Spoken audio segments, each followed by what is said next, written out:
কাঠবিড়ালি পেয়ারা তুমি খাও। কাঠবিড়ালি পেয়ারা খেতে অনেক পছন্দ করে।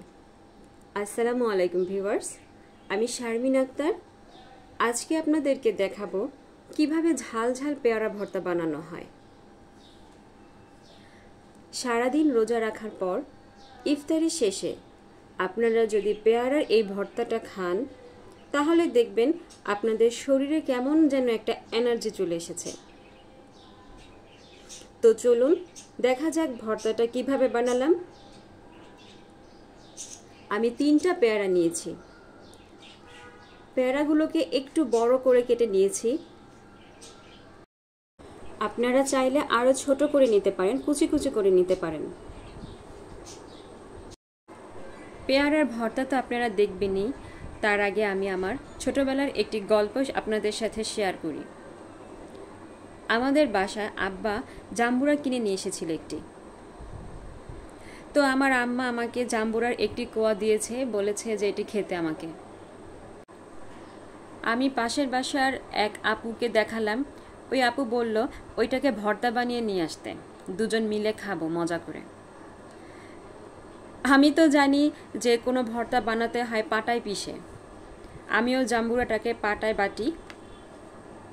বাটার পর জাম্বুরার কোনো অস্তিত্বই নেই। আমি তো কান্নাকাটি শুরু করলাম যে আমি এখন কোথায় জাম্বুরা পাবো, আর তো জাম্বুরা নেই। যাই হোক, ছোটবেলার এই ছোট ছোট গল্পগুলো এখন মনে পড়লে অনেক হাসি আসে, অনেক স্মৃতি থাকে ছোটবেলায়। আমি পেয়ারা ভর্তায় ঝাল একটু বেশি দিলাম। শুকনো মরিচ দিচ্ছি, কাঁচামরিচ ও ধনিয়া পাতা একসাথে পাটায় বেটে নিয়েছি। যখন পেয়ারা ভর্তাটা বানাচ্ছিলাম তখনই আমার জিভে জল এসে পড়ছিল, কিন্তু রোজা রেখেছি, খাওয়া তো আর সম্ভব হবে না। আমি জানি আপনাদেরও জিভে জল এসে পড়ছে।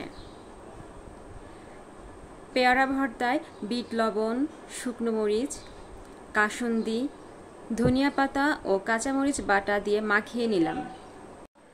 এখন অনেকেরই ঠান্ডা জ্বর আসছে, তাই পেয়ারার ভর্তাটা রুচির জন্য অনেক উপকারে আসবে।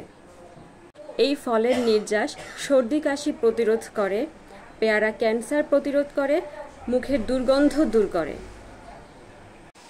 স্ট্রেস দূর করে, পিরিয়ডের ব্যথা কমায়। একটি পেয়ারা 4টি আপেল, 4টি কমলা ও লেবুর সমান পরিমাণ পুষ্টিগুণ সম্পন্ন। আমার পেয়ারা মাখানো শেষ। এখন শুধু আজান দেওয়া পর্যন্ত অপেক্ষা করব।